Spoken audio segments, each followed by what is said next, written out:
Welcome, everybody. It's great to see everyone here. My name is Michael Reingold. I'm the Associate Director of the JCC Thurnauer School of Music in Tenafly, New Jersey. And tonight is our very first episode of Thurnauer Talks, a series dedicated to introducing the community, and both locally and beyond, to the many wonderful people who are part of our musical community at Thurnauer. Through interviews, through playing of recordings, and quite a lot of other things. So thank you for being here, and let's get started. Before I introduce our guests, or as I introduce our guests, I should say, I'd like to say a few words about the wonderful jazz drummer and educator, Steve Johns. Steve has been a professional drummer for more than 30 years, originally from the Boston area. Steve is, along with his wife, Debbie Keefe Johns, saxophonist, has been the co-director of the Thurnauer Teen Jazz program at the JCC Thurnauer School of Music since 2012. The program includes private instruction as well as opportunities to play in ensembles from small combos to large big bands. Steve is going to tell you a lot more about it, but through Steve and Debbie's work, they've brought in some terrific guest artists, and the band has performed quite a lot, both at the JCC and in the community at places such as the Englewood Public Library, Trumpets, Jazz Club in Montclair, and other places. So we're very proud of the program we have here. Tonight, we're going to have an opportunity to get to know Steve better. He's really an interesting person, I think. He comes from a very musical family. He's played with many terrific jazz artists. He's a dedicated educator himself, and he and Debbie are parents of a wonderful jazz musician as well. So there's quite a lot to talk about. We're going to share some photos, we're going to share some videos, and we'll have time for questions and answers.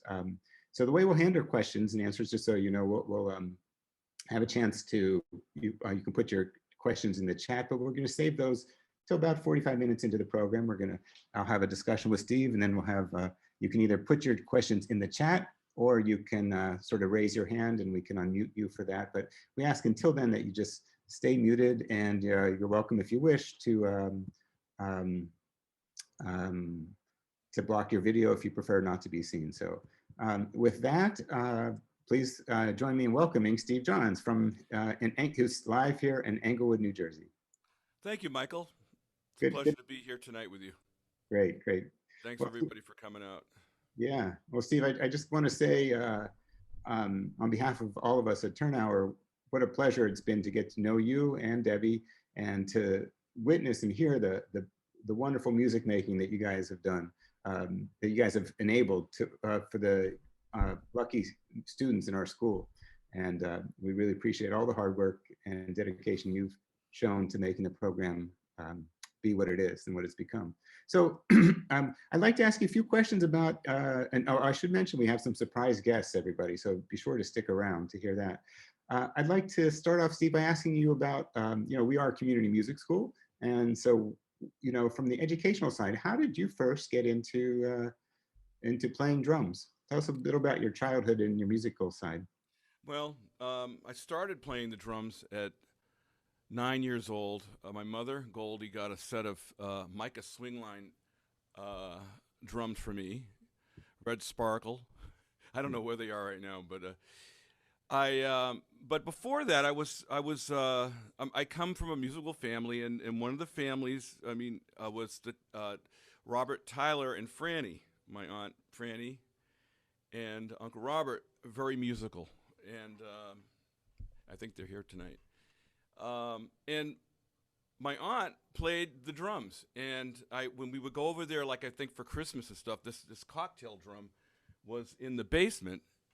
And I remember the first time ever playing a drum, and from that very moment, that really stuck with me. The sound of that drum. I actually have the drum here.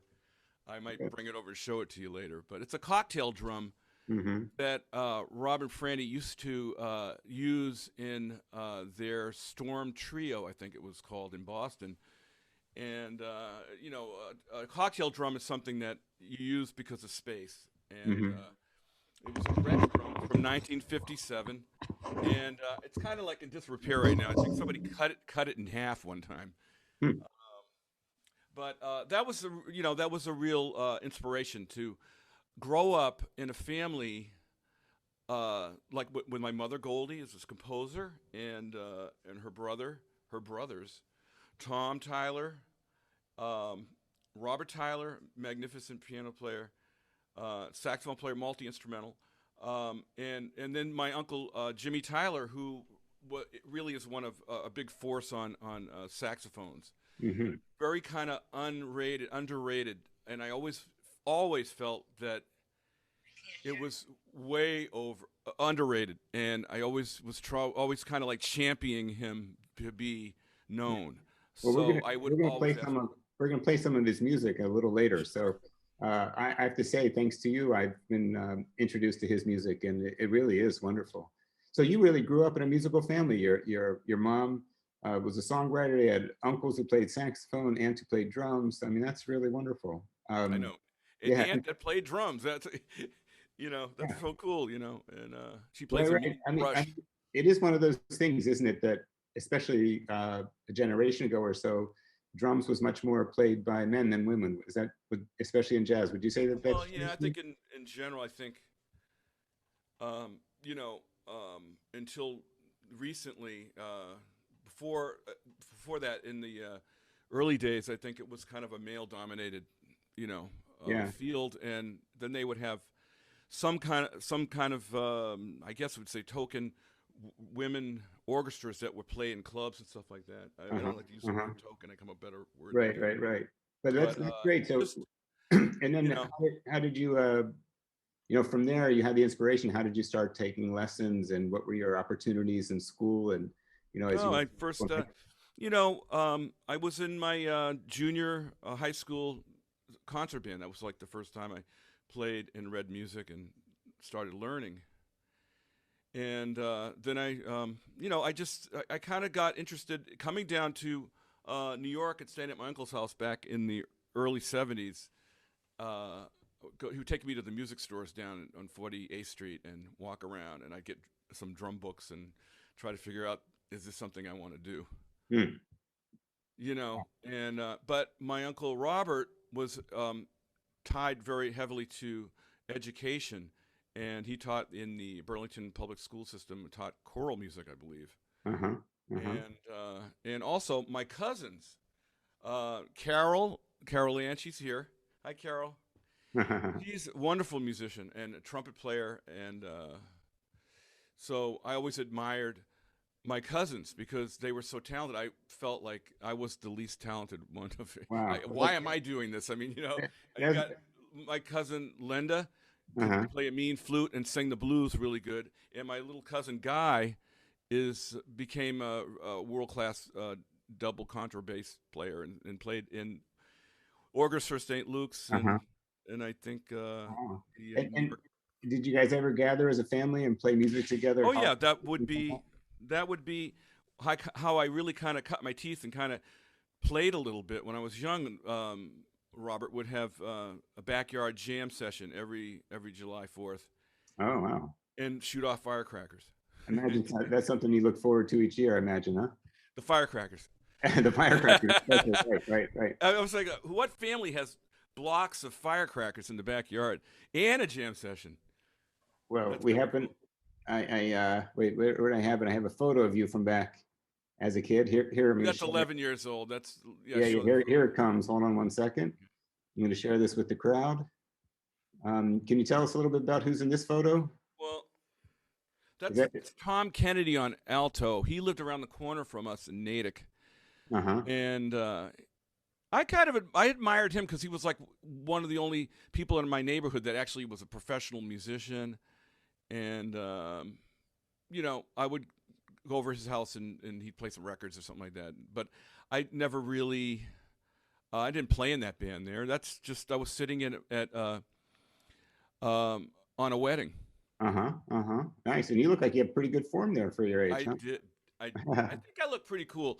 I I think. mean, yeah, and that drum set. I mean, you can't beat it. It's like something that Elvis Jones would play on. Uh-huh. It's like a gold swirl satin Yeah, classic it matches Gretsch. the shirt too, Steve. What? It The matches the matching shirt. shirt and the Yeah. pants. They're kind of crushed velvet. Those Yeah. are they still look good in that photo. Yeah, very good. Well, Yeah. I'm gonna you mentioned your aunt and uncle who inspired you, or your aunt in particular. So we're going to play a little video of them playing. Yeah, this And is cool. This is I cool. think Check this you out. want to set up the video? Tell us what we're going to see, Steve. Well, I believe it was just something that they did like about a few weeks ago, and this is one that they liked. And Do you want to say anything about yeah, anything that's else? my snare drum, by the way.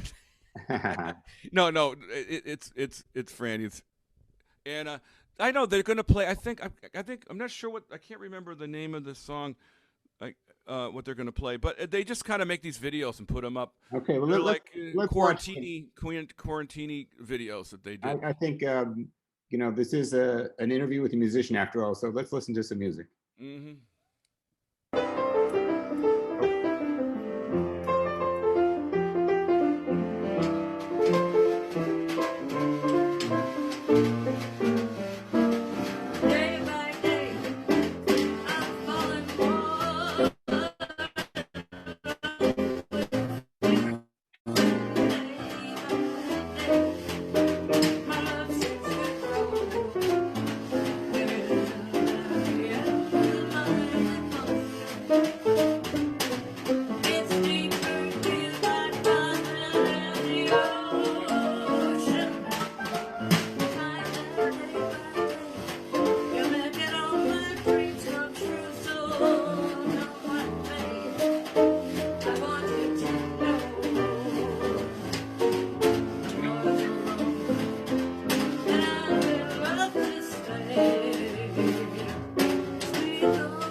All right. I'm sorry to cut you off, but we are delighted to have these young musicians on the on this call tonight. So if you could unmute yourself, let's. Yeah, they are. Love you. You guys want to say a few words, and you can unmute yourselves. You know how to do that in the lower left, I believe. There you go. Okay, can you hear us? We can hear you. Welcome to the show. Hey, good to meet you, Michael. Yeah. Are you proud of your nephew? Always. Yeah, that's my baby. Wow. It must be a good feeling to have inspired him, and now he's a professional musician, huh? Yeah, actually, he started off listening to her. That's how he started. She got the idea that this kid's got all this great nervous energy, and she told the father, get him some drums. Uh-huh. And he was sorry about that for a long time. Uh-huh. He never stopped. Well, I want to say you guys sounded terrific on that recording, and that was a pretty recent recording. You guys are already in your 60s. 60s. Can you show the photo, Michael? Can you show the photo? Yeah, I'm gonna from the 50s. I'm gonna bring up a photo in just a minute, but if you guys could fill in the time, Steve, vamp for a second while I find the photo. Yeah.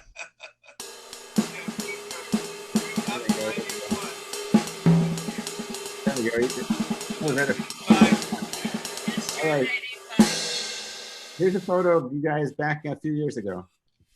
Yeah, that was with the radio show. We were on Beantown Matinee in Boston in WEEI. That was back when they had live shows. Very nice. Well, it's a pleasure to meet you guys, and thank you for joining us tonight. And I hope you enjoy the rest of this show tonight. Thank you. Our pleasure. Thank you. All righty. So, Steve, let's talk about the next step. So you're there, and you know, you got your inspiration. You start playing, and you were taking lessons, I believe, with the great Alan Dawson. Is that right? Yeah, yeah. I took lessons with Alan Dawson. I took lessons with different people over the years. One person in particular, I have to say, if he's just listening, Ray Trant. I studied with him, and he was really cool in Framingham. I think it was Framingham Music Center. And then a couple other teachers, and there was one teacher, before I get to Alan, because we talked about this a couple days ago. My mother was very supportive of my music, and I had a teacher I guess it was Divine Music in Framingham, Massachusetts. And after a couple lessons, he comes up to my mom and he goes, you know, I don't know. I don't think he's got it. I don't know if he's going to learn or something. He's not learning. And she just said, you know what? Just keep on giving him lessons, and just he loves it. Just keep giving him lessons. I mean, it could be the teacher's fault because he probably didn't want to be patient with me, but that didn't stop me. Well, you clearly had a passion for it, huh? Yeah, I actually, before I did go with Alan, I was in a drum and bugle corps. I learned at the Suburban Sharpshooters drum and bugle corps. That's really before anything. That's where I learned my rudiments on the drums and just, you know, the discipline of playing rudimental drumming, remembering cadences and things like that by memory. And that's really, and I actually started to learn how to read from this drum teacher, Mike Cahill, you know. Then eventually I got into, I think I got into some kind of top 40 band or something like that, and got to play some gigs. Then I started to say, I want to get deeper into this. And I said, my Uncle Jimmy said, you got to study with Alan Dawson. And because he played with him with Sabby Lewis's band. So tell us a little bit about Alan Dawson. What was Alan Dawson is actually a legendary drum set instructor from Boston. He taught at Berkeley originally, and then he started having his home studio in Winchester, Massachusetts, and I used to go over there on Saturday mornings and go down in the basement, and he was very disciplined and very organized, and he taught me his method. It's called the Alan Dawson method, and it's about using the syncopation book and interpreting different rhythms and making other rhythms inside that rhythm. You know, I mean, I don't know if you want me to demonstrate some of that, but yeah, give us a demonstration. We'd love to hear. So what he's famous for is using the syncopation book. I don't really have it here right now, but you just take a syncopated rhythm, you know, like the first page 37. It just all the drummers know this one. It's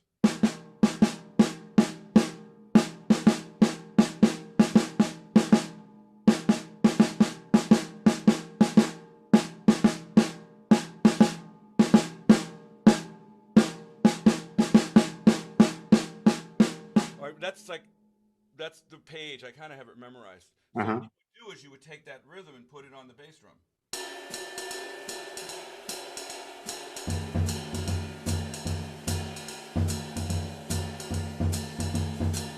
Or on the snare.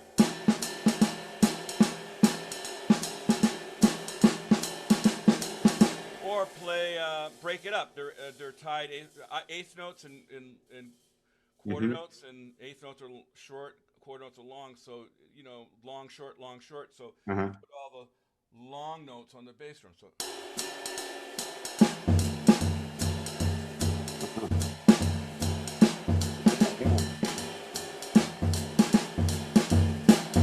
Then you can elaborate. You can go.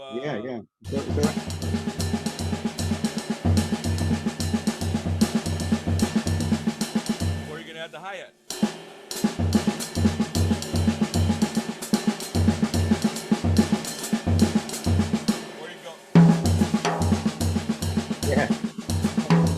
Wow. You know, those are the methods, and they get more complicated. So you can take one basic exercise or one basic etude, rhythm, or we might call it rhythm or something in class melody. music, it's like a melody rhythm, and take it take it to all sorts of places and make it endlessly challenging. It sounds like. Oh, Sounds like it's a lot he of was a fun. big influence on you, huh? Oh, huge. Yeah. And also, he taught you all the drummers how to understand song form, and Uh-huh. he would play vibes with you, and musicality. He brought that out in you. He taught Tony Williams. You know, I mean, A great jazz drummer. Vinnie Yeah. Caliuti. I mean, Well, Steve Smith from Journey. You know, like Steve, you mentioned your uncle Jimmy Tyler, and that you felt was a little bit underappreciated. Yeah. So I'd like to share a little bit of a video of him. This will have some photos of him and as well as a recording. So let's just give this a listen, okay, everybody? Yeah, it's really cool. Yeah, thank you for sharing this, Steve. Yeah. 1 second, here we go.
All right. Well, again, I hate to cut off the music, but Yeah, we got to move along, but that's cool. What a sound! What a sound! I imagine to you, it's like hearing his own voice. Like you know that sound right away, right?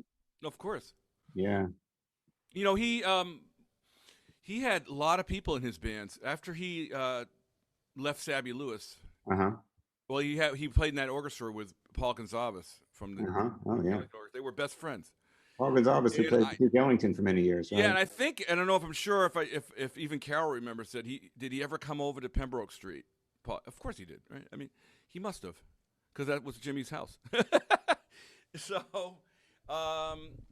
you know, he used to have my cousin Skipper used to tell me back in the day that Jimmy and his friends would be in the kitchen cooking, and it would be like Yusuf Lateef, and or Silver in there.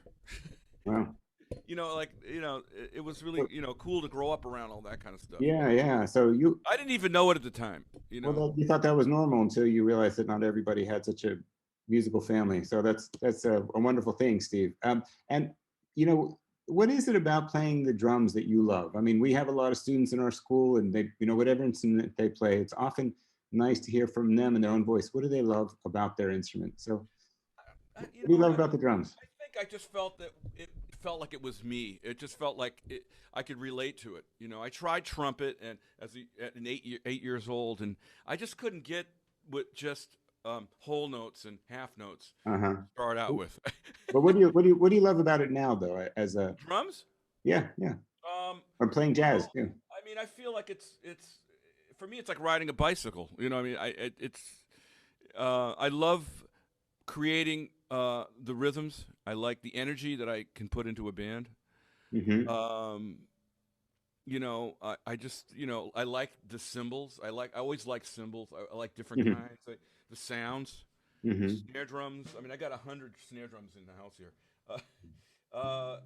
Just the tones of the drums. I felt like I could do it. That's what I think. It felt like me. I can't really describe it. I just got a charge out of just driving everybody crazy in the house. I just loved it. Oh, that's great. That's great. Well, it's always nice to hear. What I think for many people, the instrument becomes just an extension of who they are, almost part of their identity. Yeah, but I also really liked and loved hearing other drummers. I mean, I just I would Uh-huh. see Johnny Carson show, stay up really. Buddy Rich is coming on. Like Mm-hmm. I gotta watch it.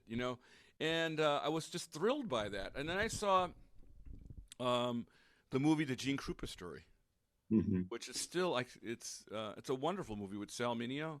Mm-hmm. Mm-hmm. And I just fell in love with the whole idea that you could rebel with music in some way. I don't know why. I just felt like everybody else was doing something kind of like conventional, and Uh-huh. I just felt like I couldn't fit into that conventional world, that life of Right. 9 to 5. This gave me that Yeah. feeling that I can do something different. And as a young drummer, Steve, who were your musical influences, in addition to Alan Dawson, say, or I think you mentioned Gene Krupa just now. Who were some of the drummers you listened to and admired? Well, I mean, Max Roach. I mean, Art Blakey. Of course, Buddy Rich. There's a whole lot of different ones. I guess I mean, Jack DeJohnette. As when I get into high school, I really got into Jack DeJohnette, Steve Gadd. Mm-hmm. In fact, Steve Gadd played with Jimmy in Atlantic City in the summertime when he was a teenager. With your Uncle Jimmy, uh-huh. Yeah, this is a guy that played drums on 50 Ways to Leave Your Uh-huh. Lover. Yeah, sure. In The Hustle. You know what I mean? So, and I've talked to Steve Gadd about this. Mm-hmm. He's on the road with Eric Clapton. Mm-hmm. Mm-hmm. Well, and, yeah. So you found listening to jazz, especially to be a formative part of your own training. Of course, that's what I fell in love with, the sound of the drums and the drummers like Max Roach, and I wanted to emulate that, and I felt like I was doing it, and Mm-hmm. So would you say part of your training was to listen to recordings and try to play? Yes, exactly. Uh-huh. That's what I did. I would just imitate, try to take off what's on the record, Uh-huh. Try to figure out what's going on in the bass drum, in the hi-hat, and kind of decipher what's happening. Yeah. I mean, every musician does that to some degree on any instrument. They listen to something and they try to copy it. That's the best way to learn, anyway. Uh-huh. Well, for jazz, right? Yeah. Well, I mean, for rock, like I mean, Yeah. you learn a riff that somebody's doing on a guitar or something like that, or a bass riff, or I mean, in classical music, I guess you would want to, emulate, Itzhak Perlman or something like that. In certain ways, yeah. Sound like you want to just kind of like, get a sound in your ear that you like. So, Yeah. Steve, I want to. I know you've played with many great musicians. I mentioned some of them at the beginning, I believe, and it's on the website. It's on the promotion. But I want to just look at a handful of photos and just have you tell us who's who in the photos, and we'll listen to a few recordings. So let me just switch on here. Oops, I pressed the wrong button. Think this will be it. So we've already seen this classic photo of your aunt and uncle. Let's start here. Can everybody see this, I hope? Yep. Can you tell us who's in this photo, Steve? That's well, of course, that's me on the left there. That's Ray Drummond, the great bass player, affectionately known as the Bulldog. He's one of the great bass players in New York. The person back there with the trumpet, that's the one and only Clark Terry. And I played with him several times. And this was when, before he started losing his eyesight. This must have been around 2000. We flew over to. This is at the Oslo Jazz Festival in Norway, in around 2000.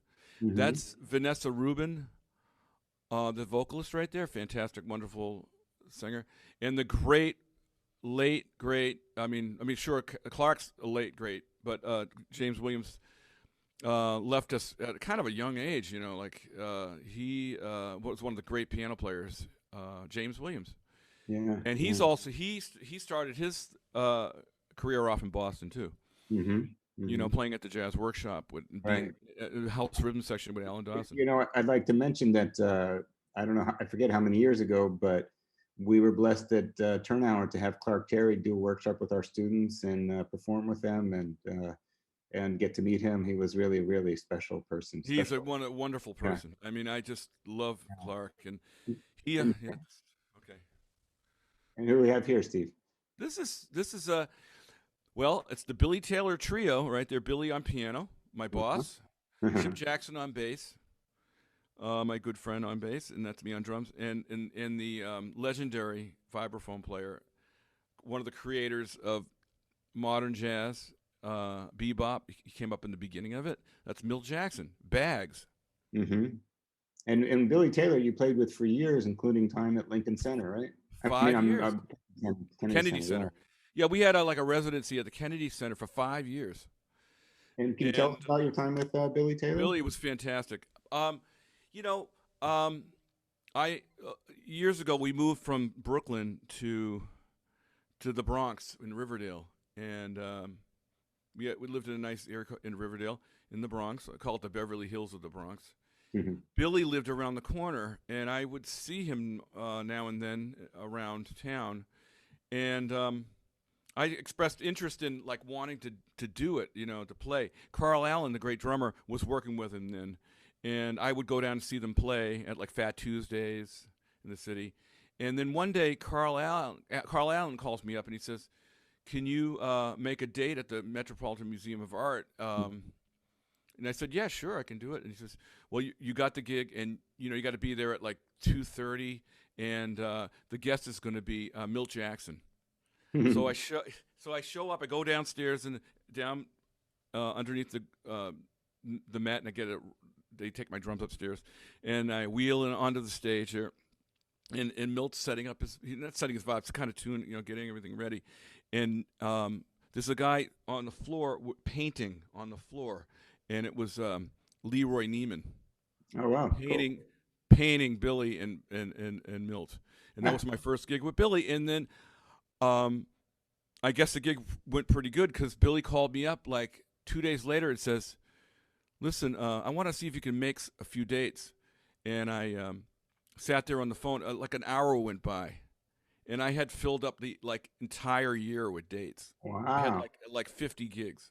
Wow. 60 gigs. That's a great jazz story. Now, but what was it like? Billy Taylor was a legendary educator, right? Yeah. One of the first. Can you tell us about what you legendary learned? piano player too. I mean, he's really right. He was there in the beginning. He had Mingus in his band. What did you learn? You're now an educator yourself. What did you learn about jazz education from playing alongside Billy Taylor? I learned how to be a professional with Billy Taylor. Uh-huh. That's what I learned with playing with Billy. I mean, how to be. How to behave professionally, and he just had a certain etiquette that he wanted from the band, and a class. He had a certain class about him.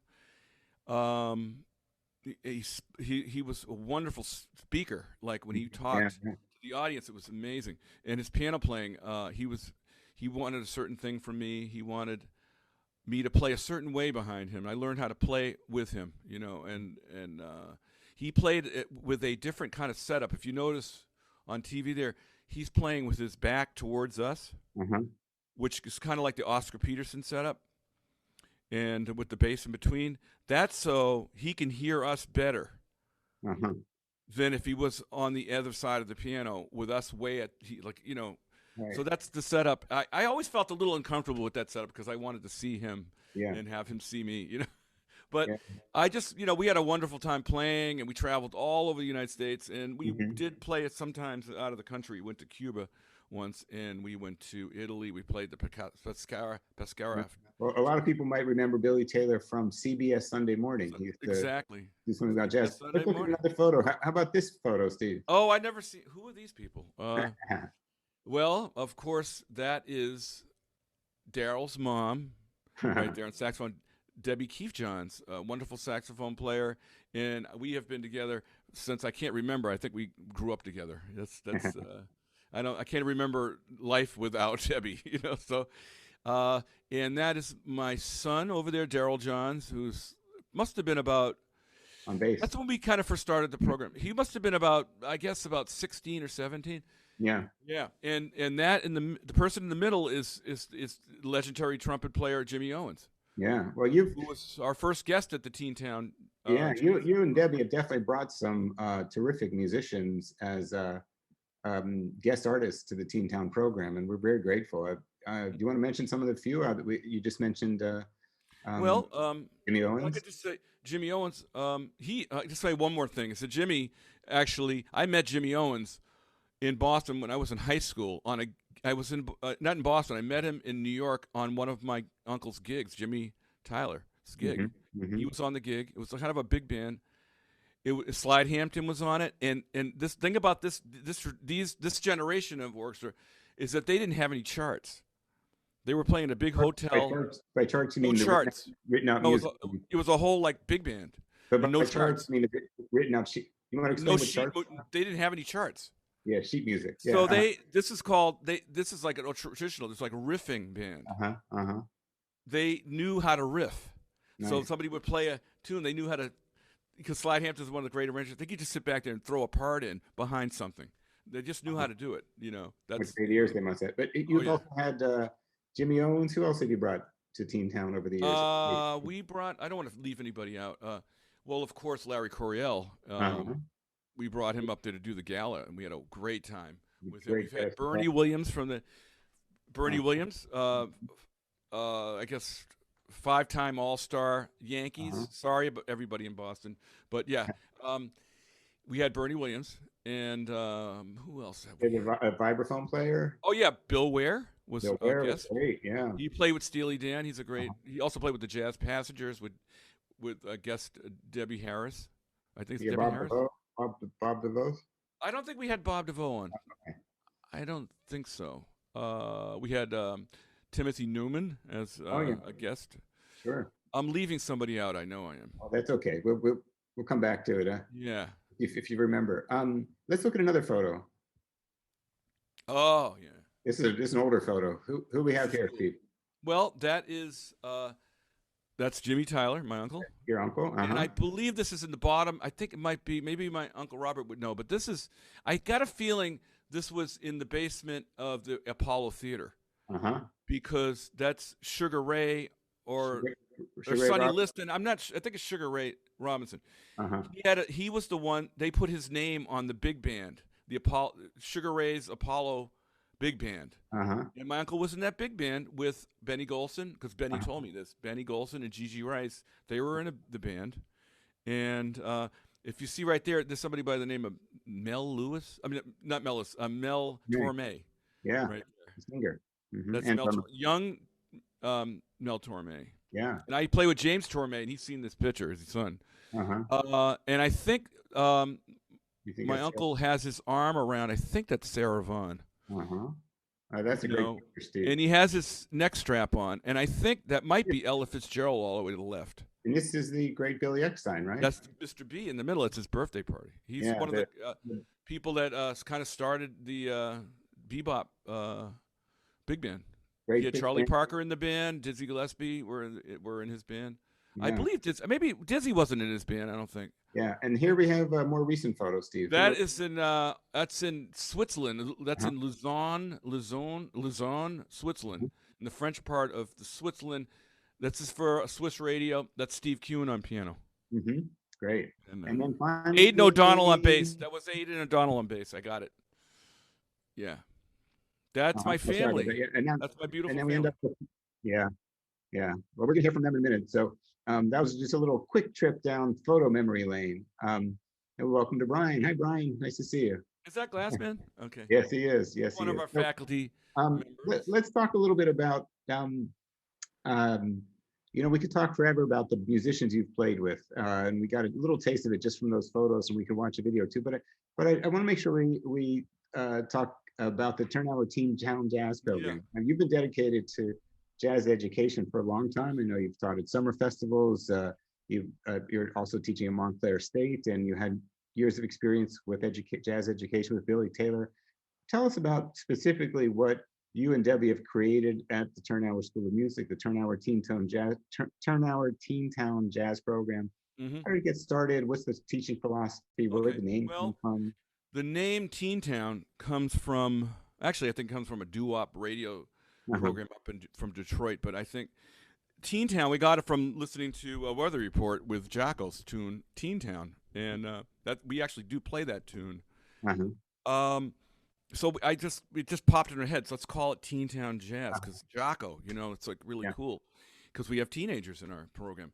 Right. So we kind of started small. If you remember, we really kind of it wasn't really an ensemble driven program at first. You had some small groups there, but Brian Glassman right there is on faculty there.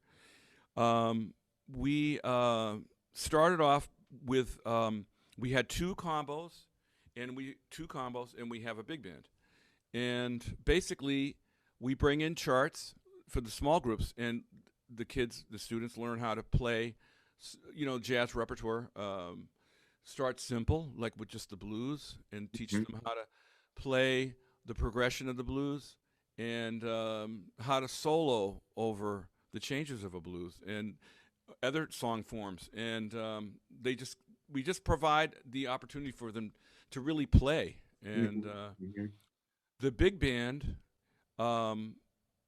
we meet on Sundays. We just bring in stuff that I kind of designed the big band to kind of go along with what my experience was playing with various groups that I played with. One would be the Gil Evans Orchestra. I used to do the Monday night orchestra. Oh yeah, Basils, and they would, part of the stuff that Gil was working on, this collaboration that he was going to do with Jimi Hendrix. I'm going to show some photos of the band while you talk a little bit more. Yeah, and so I would bring in that period of Gil Evans stuff. Like we would do Little Wing, Jimi Hendrix, and also we did stuff from my experience with George Russell's Living Time Orchestra.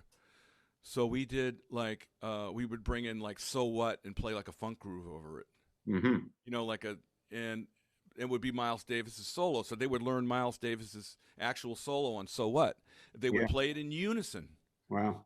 And it would to a funk groove, because I did that with, there's Brian right there. Did that, there I am looking all official and stuff. So I recorded a record in London with George Russell at Ronnie Scott's called Live in London, I think the record's called. And we did that version of So What. So I bring that in, and the kids would learn that solo, and it's really kind of really cool. I think you even have a video of that actual. Yeah. We're gonna pick that up in a second. And look at me, I'm playing bass. I'm playing bass. What? We know that you play several instruments. Can you tell us what you play other than drums and what you? Well, I mess around with piano. And oh yeah, we had Bob Albanese as a guest. Yes, we did. He played. He brought in a chart, and right. I remember that. Yeah. Yeah, Bob Albanese. That's right. That's why I knew I was leaving somebody out. Let me see here. What I was losing my train of thought. You're talking about another instrument. You play guitar. Oh yeah. I don't play guitar. Okay, sorry. Bass. I'm just learning how to play the bass. I mean, I'm studying. But I've heard you play bass. I actually was studying bass with Brian Glassman. He was the first teacher that I started messing around with, with that learning. Because I have basses all over the house. My son is a world-class bass player. Double bass. I'm talking about, the real. And we got like 5 basses in the house here. You play trumpet too? I remember. Nah, I messed around. I don't even. I feel embarrassed saying that in front of my cousin Carol, because she's a wonderful trumpet player, and but she knows I goofed around on it, and they know I goofed. Yeah. They said, "Put that thing down." Well, see, let me ask a question while we're talking about the Teen Town program. A few other things. How does one get into the band if someone are interested in joining the band? What's the process there? Well, I mean, we do audition. Then we have different. I guess we have the first combo, which is, I guess we have. Well, we have a. What's the? I guess we have a intermediate kind of combo, and then we have a little more advanced one. And so if we get a student that auditions and feels, we feel that they need a little more time to develop their skills, they go in the intermediate one, or and then they move ourselves up to a higher combo, right. more advanced, and then the big band, we kind of allow, if they have the reading skills, if they have the instrumental skills, to be in the big band. That's kind of, the big band is kind of our flagship thing that we hone. You know? Yeah, yeah. Well, I gotta say, I love that. I love hearing the big band. I think you guys have done a great job. Let's listen to the big band. Yeah, let's go there. Yeah. Let's listen to it for a second here. Just to bring that up. This is Taku Murakami, who's going to take a solo here. Our great student who's on his way off to college. I think he got accepted to Berkeley, and I think he's waiting on some other schools. But he's a wonderful young saxophone player.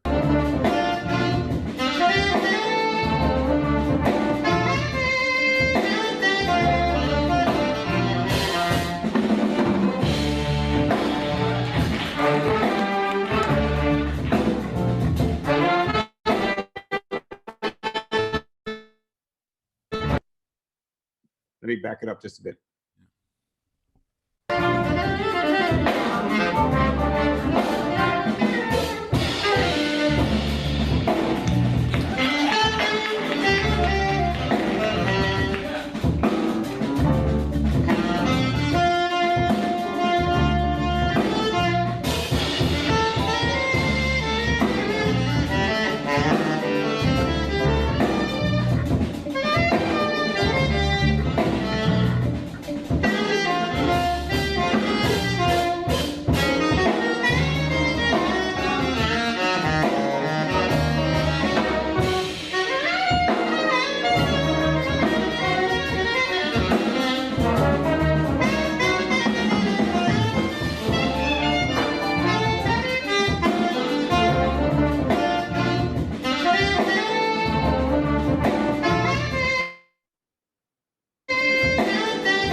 That's good, Mike.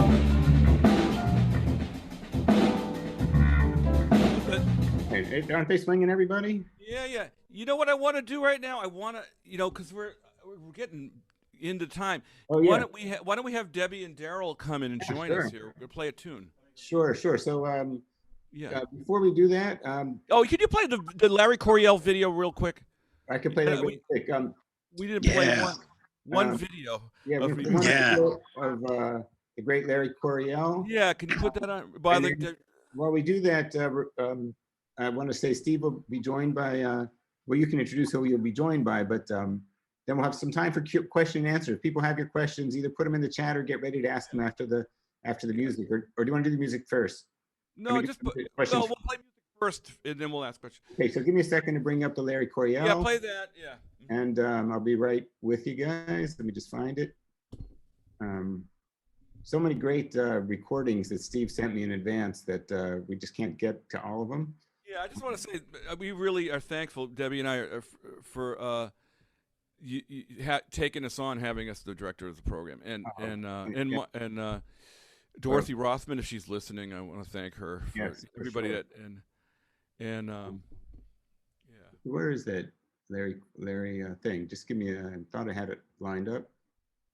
Ryan Kuber, Count Basie, Jimmy Tyler, Billy so many Tibb. videos. I mean, Yeah, so many videos. Yeah. For those who haven't looked, by the way, take a look at Steve's website, because you'll be able to find links to a lot of things, but including his CDs, his recordings. There's one in particular of him with his family. That one right there, you can see. And let's see. I think this is it. Yeah. yeah, one So video just- you play. I mean, yeah, this is an 60. antique. That's a great CD. The Family Band is a great CD. There you go. Unpaid advertisement there. Yeah, this is a really hot summer in the south of France in 1990. Of this recording. Yeah, and it's with Lou Soloff, and it's like it's almost like word of mouth and some blood, sweat, and tears players. Okay, so hold on a second. Really cool. We're gonna bring that up. I just have to get to the right place here. Okay, gonna chat. Yes, Carol brought something interesting that Bob and Fran are 90 and 85 years old. Right. Yeah. That's what we heard performing Yep. early on. So bravo, guys. That's really amazing. You're an inspiration to all of us. Okay, so I'm going to bring up Larry Coryell. This is Larry Coryell. The late Larry Coryell, he passed away. Yeah. We were on the gig. He passed away after we played the gig in Manhattan. It's The like next day, I remember that was midnight. Yeah.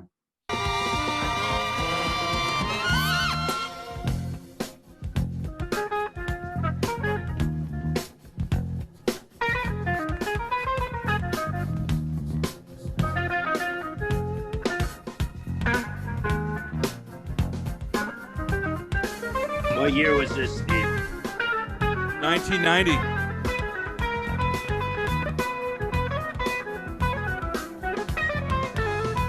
Just after your run, right?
I hate to stop it, Steve, but, Yeah. that's Killing, right? it's killing. That's the word I was thinking too. It Yeah. doesn't look bravo. so good, but No, it sounds great. here's So my- why don't you introduce who'll be joining you, and let's hear some music, and then we already have a question for you. So, Okay. I'm trying to get him down here. but while they're coming down, Yeah, the first so question can is what advice would you give to somebody, an adult who's interested in starting to play drums? As an adult, Yeah. Mhm. I would just say get an instrument, drum set, or find a good teacher. At the Thurnauer School of Music, At the Thurnauer School of Music, yeah. of course. Yeah. Yeah, the family's coming down. All right. Oh, this is quite a musical family. Okay. Um, This is we're gonna play a tune. It's Green Dolphin Street, Uh-huh. and it's gonna feature when they get down here. Who wrote that? Who wrote that? Uncle Robert, who wrote it? Oh, sorry to put you on the spot. Brian.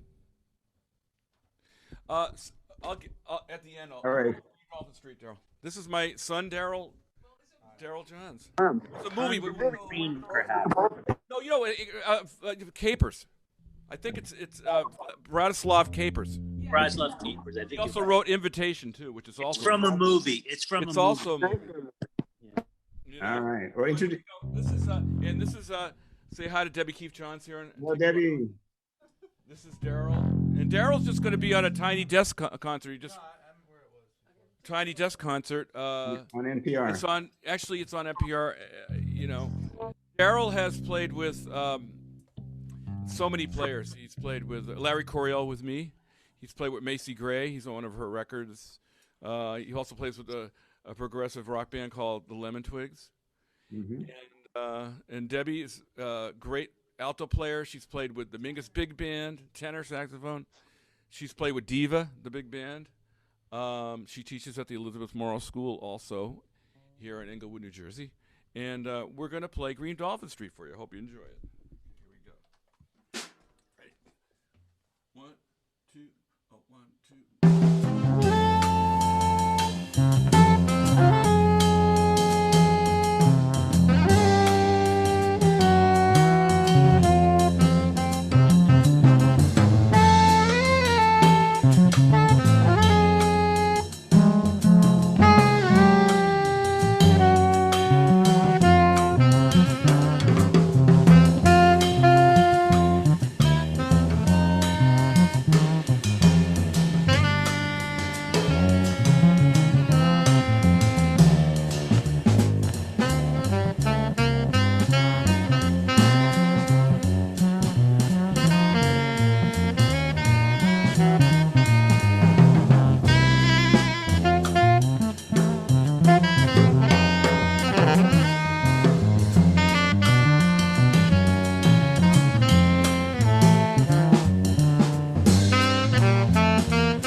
Yeah.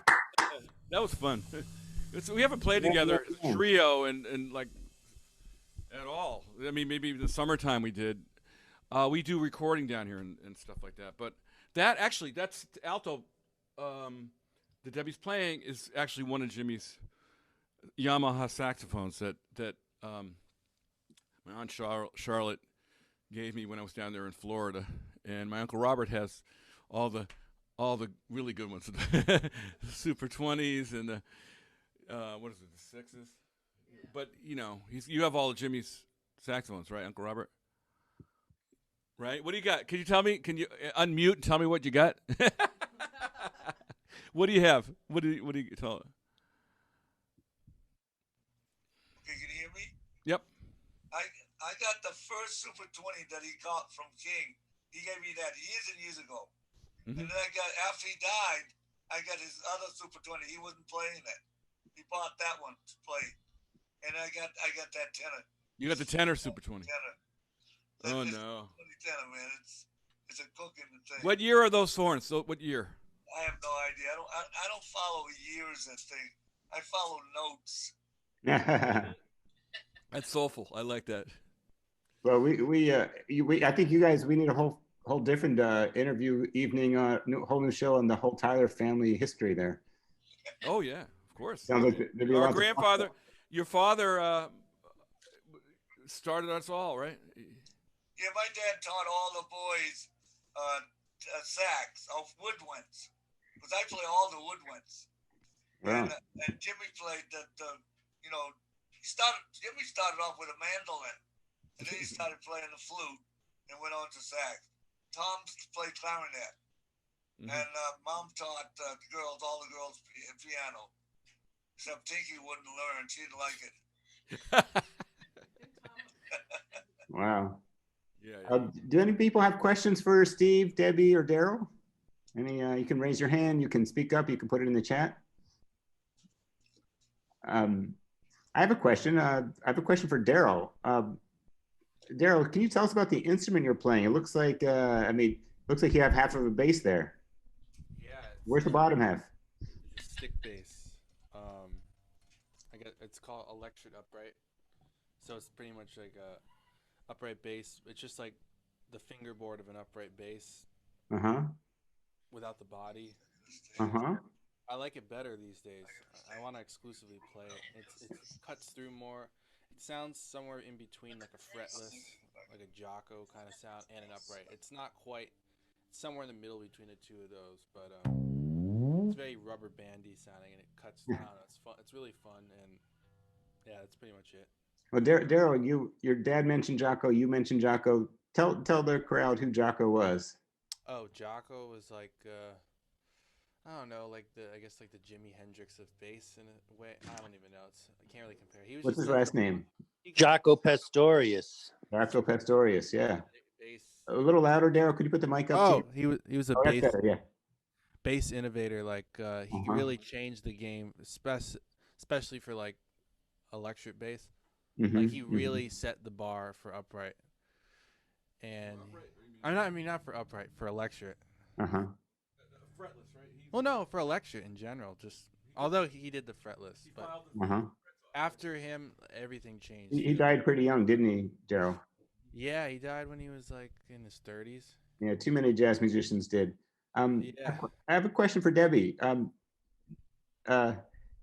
Debbie, tell us from your perspective, like where about being in the creation of the Teen Town Jazz Band and the combos, and in particular, I'm curious how you guys have been handling the pandemic in terms of teaching jazz. Well, that's an interesting question because wind players, we can't really play inside. We have to, at the school, Elizabeth Morris School, we've been playing outside in 37-degree weather. Wow. However, Teen Town Jazz at the Thurnauer School of Music, I believe Emma, the choir director, came up with this incredible idea to make these like plastic cages out of like shower curtains, and so we each horn player gets in the cage on stage, that rhymes, with the rhythm section in masks, and then they clean out the cages between each use. So the choir uses them, and you can hear really well. If you need microphones, there's microphones, but we don't really need them. So it's working out really well. It feels a little different, but we're just glad to keep the program going. Yeah, well, you guys have been amazing in being innovative. I know you're also using some unusual technologies to allow people to sort of work on jazz while at home, because jazz is such an improvisatory art. By the way, we are calling those tents, those plastic things. They're sorry. It's okay. We don't want to get the wrong impression that they're locked in there or anything. But there's entrances only on one side, but then it sort of seals behind them, and then we're very careful to clean them out. But could you talk a little bit about the technology that's been used for combos? Well, that's what we were using for combo, but then also we do virtual Zoom. So one week we do at the school, and then 1 week we do Zoom, and Michael Cochran and Steve run the Zoom, and they go over, like Steve has a keyboard right here, so Michael Cochran has one, Steve plays keyboard. We get the kids learning different licks and lines and patterns and scales and things like that, and so because you can't really play in time with them, but like they can mute and play along, and I mean it's a lot of new things that teachers are exploring, and it's very interesting. You also use, is it called a cappella, right? The app? Yeah, Steve will talk about that because he does the a cappella. Okay. Well, the a cappella thing is something that used because of the pandemic. So it's an easy way to do an ensemble recording, and it just requires, really you have to have an iPhone. Can you explain what it is, Steve? Like what is it? It's just really basically it's an app you download onto your iPhone or iPad, and it creates these panels like the Brady Bunch, and you put one instrument down. Say I might lay the drum part down. Actually, I can actually play. Can I share my a cappella with you? Yeah, you mean like share screen? You mind? While you're setting that up, there's a question for Daryl before he goes away. Daryl, the question comes from Amber, who asks, we have two questions. Sorry. First question comes from my friend Odile. So nice to see you, Odile. What are the greatest challenges with working with teens who have only been classically trained? Do you have any classically trained musicians who joined the jazz program? And what is that like? Is that a question for me or for Daryl? I mean, because Daryl does substitute teach as well. I can answer that because I work with a lot of classic, and most kids, start playing, classical music, and when they get older, they learn jazz. Like they learn how to read and do all the basics.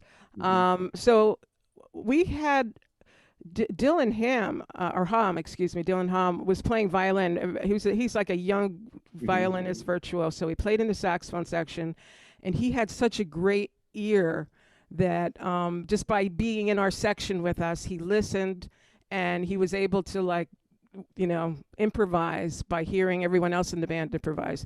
And for beginner improvisers on wind instruments, because some of them are a little younger. They're all teenagers, though. We start with the blues, and we do some solos, together that are written down, and we teach chord changes and what to play over them. Right. It sounds like, I remember this because I'm a classical player myself who tried to learn to play jazz during college.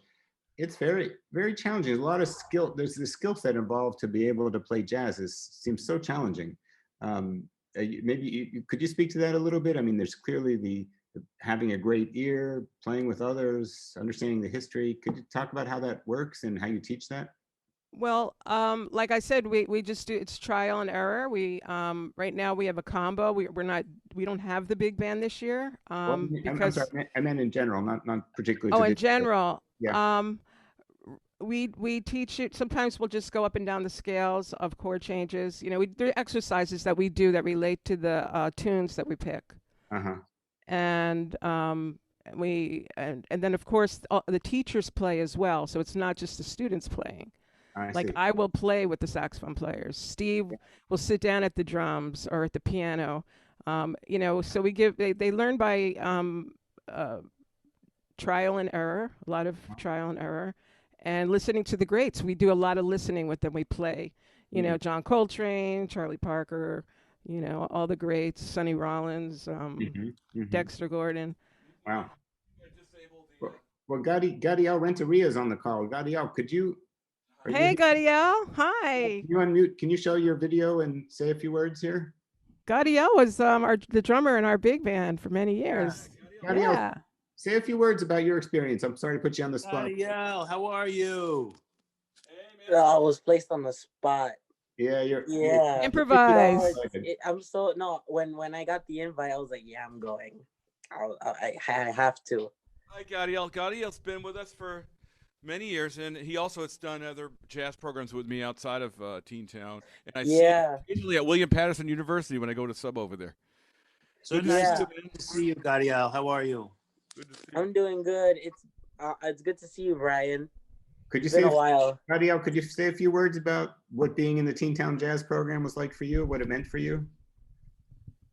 One of the things that it meant for me the most was learning how to read, you know, music and because I was used to reading, you know, piano. I never read, you know, a drum chart, especially how to especially when especially when playing with other people was important. Listening, communicating with other people, other personalities, and also, you know, it's very unselfish, and it made me, you know, a better player. It made me more disciplined, more focused, and it was just great. I had a lot of fun. It was the most fun times in my life in those years was because of the big band, because of the jazz program. That was basically, you know, it. Loved having you. Yeah. Well, that's great, Gadiel. We're so glad you joined us tonight. And I remember fondly watching you develop as a musician, first as a pianist, then as a percussionist, and seeing how much fun you have with jazz band. It's very meaningful that you're here with us tonight. So thank you for being here, and say hi to your family. Yeah, no, thanks for this was great. I had fun. I had fun watching, you know, Debbie and Steve and Daryl play. Hi, Daryl. No, it was like one of the most one of my favorite memories though was when I first when Steve when Daryl was when Daryl actually I first met him, because Steve comes in, right, and he's like, so my son Daryl's gonna sub in, and I was like, oh, who's Daryl? He's like, don't worry, you're gonna like him. And then after that, when I heard him play bass, I was like, oh my God, what did I get myself into?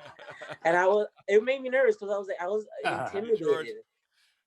And then no, but then after that, he's like, I like how you play. You're pretty good. Keep doing what you're doing. I was like, all right, fine. And so every time he played, it was me and David Goldstein. We had a lot of fun. Me and David is he still there? I don't know if he's still there. Yeah. But I liked playing with him. He was a lot of fun. Yeah. Even though we were you know, quite there was an age difference. I thought it was just a lot of fun because he was piano, and that's the rhythm section. And so we also had the same teacher, the private teacher with Mr. Massey. No, it was just I made friendships there. I have to if it weren't for COVID, I would swing by. You know, I would scroll down, I would just walk down memory lane, you know. This was it. This really was it.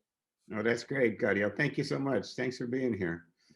Great. Yeah, Gadiel, great to see you. Great to see you, Gadiel. He was great, enthusiastic, wonderful student, always cooperative and helped everyone else. Yeah. Really wonderful guy. Yeah. Hey, Brian, do you have anything to say about the program, your experience? You were there at the beginning, so. Well, it's a wonderful program, and it's great to just, you know, see the kids develop into all the wonderful disciplines that jazz teaches them. You know, it's such a democratic art form and a model of cooperation. And it's just beautiful what Steve and Debbie do with the kids there, and it was so great to be a part of it. I used to work with the seniors. We would have a senior ensemble as well available, and that was very rewarding to work with adults who had played in the past and then wanted to revisit learning their instruments, and that was a wonderful experience, and it really taught me how you can really teach old dogs new tricks. I mean, when you think music has to be absorbed when they're young, it really opened my eyes to how that's not really true, and through practice and repetition and cooperation and listening, through the oral skills that jazz helps you develop, even these older seniors in 70s and 80s made wonderful progress and wonderful music. So, and I also enjoyed working with the kids when it used to be on Wednesdays, and of course in the small ensembles, and their enthusiasm is always contagious. Like people like Gadiel made that enthusiasm so infectious there at the school. It's wonderful. Thank you, Brian. It's good to see you, Brian. Thank you so much. You too. Brian's a wonderful jazz player. He plays many styles of music too. You guys should. Me and Brian played together all the time. Steve, you wanted to share the example? I wasn't to share. I sent you the acapella. If you, I see. Can you share it? Can you share it? Just a second to get to my email, and I'll share it. Yeah, it's a cappella, and it's just you could play just a little bit of it just to. No, I don't. Did you send it to my email? Yes, I did. Yes, I did. The email. Well, give me a second here. The one we just did. No, Steve, I don't see it. I don't know why. Well, Can you play from there? Because we could also end with the. How about the Stanley Turrentine thing? Yeah, put that on. Yeah, end with that, I guess. Yeah. All right. I'm sorry. I don't see the email. Yeah, okay, it's okay. So this is with Stanley Turrentine, recorded in Boston at WGBH, and this was a real thrill for me to get to record a video with Stanley Turrentine. He's one of the greatest tenor players of all time. So we can maybe close out with that, Yeah, that's a great idea. So before we do, let me just find it 1 second. I had it there. There we go. Well, only recorded like 30 years ago. Yeah. 32 years ago.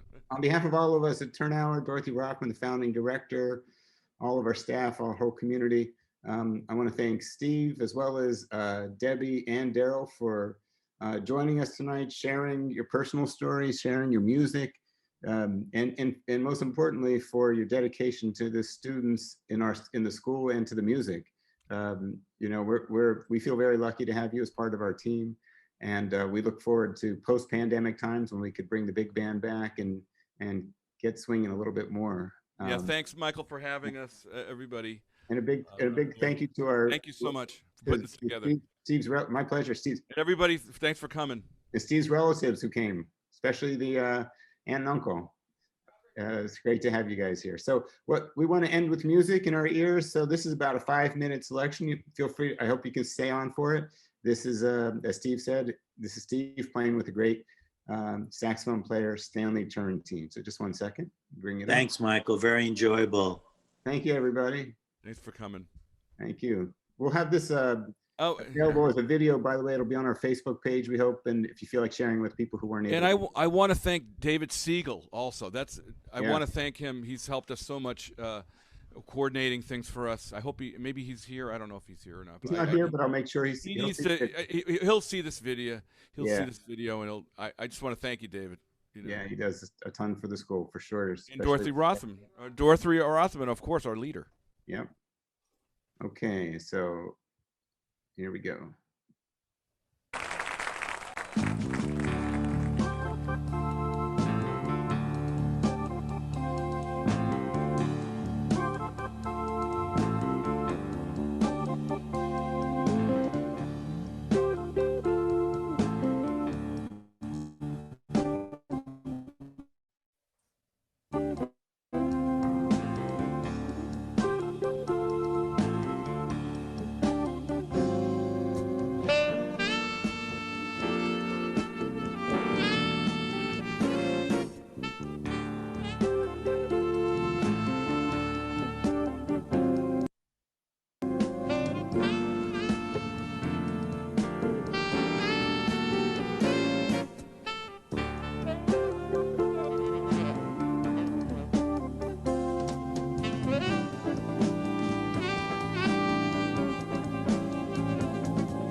That was great, Steve. That was Thank you. I really enjoyed that. It was, you played many styles. I mean, people may or may not know, Steve played with the Count Basie big band, other big bands, Mingus big Duke band, Ellington Orchestra, many different styles. Wakiyoshi, Big Mingus Big Band. Yeah, you have a Duke very Ellington versatile Orchestra. style. So many different ones. You know? But I think being a jazz drummer definitely requires the versatility, right? Would you say, Steve? Yeah, I think, yeah. It does. This is Ronnie Cuber, one of the great baritone players.